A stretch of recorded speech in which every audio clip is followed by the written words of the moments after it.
And now we turn to a major story that much of the media is ignoring. It surrounds a scandal, a cover-up, and medical malpractice. It's the true story of a medical terrorist, corporate healthcare greed, and a legal system plagued by corruption. Here to explain so much more about that is the lawyer at the center of the story, the author of The Butcher of Pakistan, my good friend, radio host, lawyer, politician, delving into it, Eric Deters, man of all trades. Eric, how you doing, buddy? I'm doing great. It's great to see you again, Don. Likewise. And yeah, for those who don't know, Eric hosts one of the great events in Kentucky, a Freedom Fest there that just goes, absolutely wild. It's always a great time every year. We doing that again this year, Eric?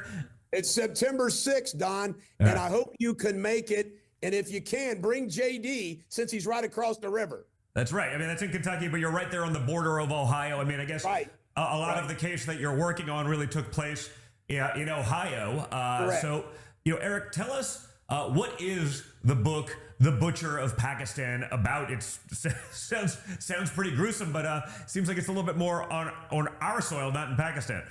Correct. The tale is, Don, and thank you for giving me this opportunity on your platform, is Dr. Atiq Durrani came to the Cincinnati area in the 2000s, and he becomes a doctor at Cincinnati Children's Hospital. And from 2005 through 2013, at nearly every single Cincinnati area hospital, he performed unnecessary spine surgeries on unwitting victims, generally poor, including hundreds of children. And the punchline to it all, Don, is that the hospitals knew what was going on and let it happen because he was doing such high volume of surgeries. He was making them so much money. They literally turned the other way. He was the #1 biller in Medicare, Medicaid of all orthopedics in the entire state of Ohio. And it was kind of weird. I found out by accident, Don. I had like seven or 8 cases, and I do this press release and say, something's not right about this doc. And one of the few times the local news covered it, and it went out there, and the next thing you knew, we had 580 people that were victims of this guy. So that's the base point, is what he did and what the hospitals looked the other way. It is Exhibit A of what's wrong in this country with corporate healthcare. So what is the status of the legal battle for the victims of Dr. Durrani? That's the next story. You can't make this up, Don. Your father, because of all the hell he's been through with the legal system, could really relate to this. And I know you can because you went through it. It has been, the massive cases were filed in 2013. The Ohio Supreme Court, which, by the way, filled with Bushites. These aren't mega Republicans on the Ohio Supreme Court. We don't have mega Republicans in the Ohio State Legislature. There is a rule that the Ohio Supreme Court has that anybody who brings a case has 3 years from the time it's filed that it's supposed to be over.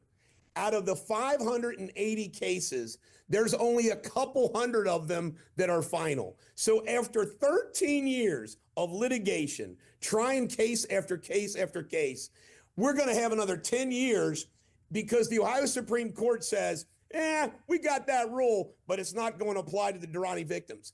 And why wouldn't it apply to them? What's special or different about this case? No reason, Don. No reason, except it's against the powerful healthcare lobby in the state of Ohio. That's the only reason. It's the health insurance industry owns the Ohio Supreme Court. We're talking about millions and millions. But get this, Berkshire Hathaway is the largest insurance company not Berkshire Hathaway. Medical Protective is the largest insurer of doctors in the country, wholly owned by Berkshire Hathaway and Warren Buffett. There was a $40 million policy for the victims. The hospital settled back in 2018, 2019. The Durrani victims would have averaged only $100,000 a person under this $40 million policy. Medical Protective has chosen not to make a single offer, despite us winning $360 million in verdicts. So It's insane. I don't even understand at this point. Well, let me explain. Okay, so here's what happens. So is it just that no one, like other than you, I guess, that no one's willing to take them on, no one's willing to say this is BS, no one's willing to call it out, and they can just because of that they can just be like, you know what, forget it. We're just, I know that the insurance companies, delay, don't pay. Right. That's what they're doing, Don. What it is they're so mad about what's happened to them, to getting sued, that Medical Protective, there's only one reason: evil, cruelty. They're saying, we're going to bankrupt Deters. We'll have Deters handle these cases all these years, and he'll run out of money. They were banking on me running out of funds, running out of gas, and we would never get to the finish line. But they made a major screw up. And this is the big story right now, Don. Medical Protective claimed they were not going to pay these claims because after Durrani was indicted and he fled the country, that he wasn't cooperating. So for 5 years, they told us, Durrani doesn't want to cooperate, so we don't have to pay under the policy. We finally take Durrani's deposition by Zoom, like this in Pakistan. And while we're taking his deposition, the call to prayers happens, his dog's barking. I mean, it's a crazy scene. And he admits that he always wanted to defend the cases. So for 5 years, Medical Protective has lied about it. So now we have I'm not kidding you, it's $1 billion fraud case against Medical Protective for not paying these claims. Warren Buffett bragged he gave $5 billion away last year to charity, but he won't tell Medical Protective to pay these poor people $40 million. But it's classic insurance, Don. You've been through it. All Americans go through it. They feel like they can defend, delay, deny, and they thought they were going to, bankrupt me. And I always find a way to keep this thing going. It costs me $2 billion a year, Don, to keep this litigation going, and I'm still going after 13 years. But we're going to get them. And thanks to you for bringing this to the public, because the local news media won't cover it, Don. They won't. Yeah, you told me the story when I was in Kentucky, and I was like, I don't even understand. How can it? No, but it's wild. I mean, like, how do you not protect a victim of like a faulty or unnecessary spinal surgery? You don't do anything for it. You just sweep it, and I guess, I don't know. The mindset is just like so many of just, well, you said it yourself, it's a poor demographic. They don't have the soapbox or the power to do anything about it. So we'll sweep them under the rug and let's move on. And it's sick, man. It's a sad thing because it happens, I'm sure, not just here, but all over the country in so many other fields. Right. One of the things, and I brought this to your attention, I remember down at your house one time, because I think it was a big issue when your dad was running against DeSantis because Florida passed tort reform. I said, I love your dad. One of the things I love about your dad is he's the only Republican to ever run, because he's not establishment, that never brought up the words, we need tort reform. And what goes on, Don, and it's the negative publicity out there, and the news stations, but the hospitals and the insurance companies, they own the politicians, they own them in their big law firms, they own the media. So the media doesn't want to do anything to go crosswise with them. So these poor people and I get left out in the dark. So the only way we're going to get publicity for this, to bring pressure on Medical Protective and to let the world know what terrible things that they're doing, is through these platforms like with you. So, I mean, but it doesn't make sense except the cruelty of it all. They can get away with it, they think, so they do it. It's so sad. And these people, Don, I don't know about you. You're younger than me, but I'm pretty healthy. Hell, I get a toothache, I'm freaking miserable. These people have constant daily pain, and some of them have so much pain they turn to heroin. I've had them in meetings say, hey, Eric, would it hurt my case if I turn to heroin? I said, listen, you take care of you, whatever you got to do to relieve that pain. I mean, I can't imagine having a messed up spine. And you guys have shown the scars before. I mean, your producer, the scars of all these people is just wicked. I mean, he didn't care he didn't care how they looked, It's just, that's why we called him the butcher of Pakistan. I mean, and somebody said that was racist. And I said, it's not racist. If he was from England, I'd call him the butcher of England. And you know what's wild, Don? This happened all the way back in 2009, but he is a DEI hire. They wanted to bring in somebody, a foreigner from Pakistan. And Children's Hospital, where this happened, is the so-called #1 ranked hospital in the country. And right now, I got inside sources there. You're going to love this because this is relevant to today.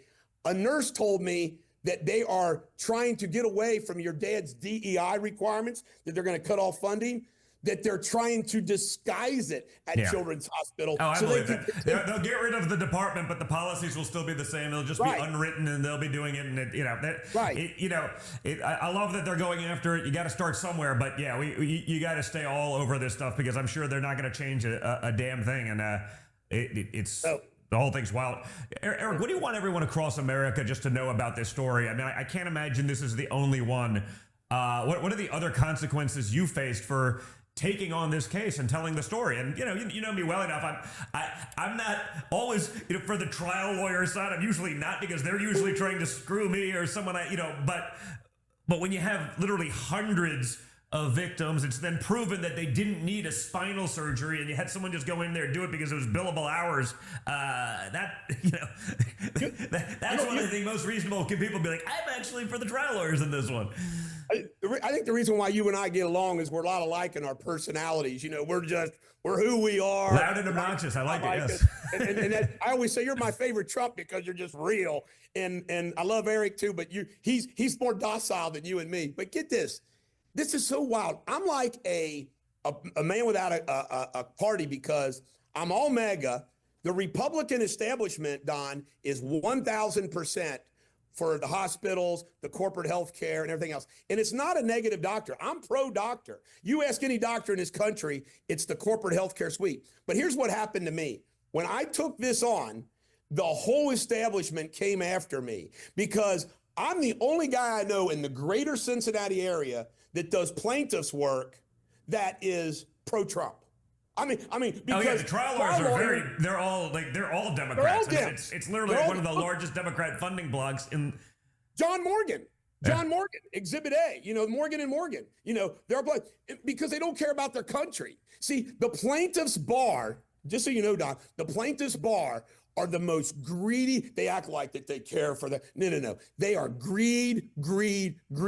And at the other end of the spectrum, you got this defense, delay, and deny. And in the middle, you got good old me, who's like, wait a minute, I love my country, and I would rather have Donald Trump appointing Supreme Court justices that save our country than writing laws that are just going to protect, they call them the whiplash case. And that's really important, Don. Like the whiplash case gets because where you really hurt. I mean, I've been hit from behind and I didn't file a case, but we're not dealing with these so-called frivolous lawsuits. These are people, we win 80% of our trials. How we lose 20%, Don, I don't know who those jurors are. But you usually lose, Don, 95% of a medical malpractice case goes to trial. We're winning 80%. It proves the merit of these cases. But here's what's happened to me. I've almost went broke. I almost went bankrupt. I got banned from the courthouse and banned from the courtroom. You know what I said? When they were burning down the courthouses, I said, what do we have to do to get trials? Do we have to burn down a courthouse? So the judge goes, Deters, let's the courthouse. I'm banning him from the courthouse. And then I stood in front of this judge and I called him evil for not giving these people for trial. And they threw me in jail for 15 days. I served 8 days in the Hamilton County Justice Center. So you're getting the picture that here. gives you like MAGA street cred right now. I mean, are you really MAGA if they haven't thrown you in jail for BS? I mean, But okay, so Eric, you said Ohio requires every civil case to be over in 3 years. The proceedings have gone on for over a decade. I mean, do you not have like a claim against Ohio itself? I mean, beyond the medical system, beyond the insurance companies, beyond the hospital, beyond the doctor. I mean, you're gonna love it. Can't you force that? I don't understand how they can create an exception to their own written rules. But I guess it shouldn't surprise anyone. Here's the answer. We filed a federal lawsuit about that. And the federal judge said, it's a state issue. I can't do anything. So we filed in the state board of claims, we filed a claim against the state of Ohio. And they ruled that, nah. So it goes to the First District Court of Appeals. This just came down yesterday. We appealed it to the Ohio Supreme Court. And in the brief, we said, does the Ohio Supreme Court really not going to accept this case and decide the issue of whether or not you have to comply with your 3-year rule. And they didn't take the case. They didn't take the case. They claim, well, that's just a Supreme Court guide. It's not binding upon us. But this is how sick these people have been treated, Don. If you filed a lawsuit anywhere in the state of Ohio for any claim in 2009, 10, 11, 12, 13, 14, all the way up to 2021, your case would be over, but not the 580 Durrani victims. The 580 Durrani victims have been mistreated, not just by Medical Protective, not just by the healthcare system, but the entire Ohio legal system. And this is the latest crazy thing. You can't make this up. The Ohio legislature voted 100% of the time, 100 of them voted, and DeWine signed the law that said that when a guy flees the country, it's not going to toll the statute of limitations. So the entire legislature in Ohio, Republicans and Democrats, and the governor unanimously passed a law. They could call it the Durrani Flight Act that says, if a doctor flees the country, too bad for the victims. I mean, you can't make that up. But it's true. Well, we already just got, the press isn't there. No one's gotten to see it because they're not willing to cover it. So hopefully, Eric, this gets us a little bit closer Thank you. to all of that. Just, I just feel terrible for these people. I mean, it's, it sucks, but I appreciate you having the guts to do that. Thanks for all you do, just in this fight. You're the best, and I'm sure we'll be in touch in the not too distant future, Eric, as you see the latest developments. So I wish you the best of luck with all of it for those people. Thank you, Don, and keep up the good work. Thanks, buddy. Great seeing you. Good seeing you.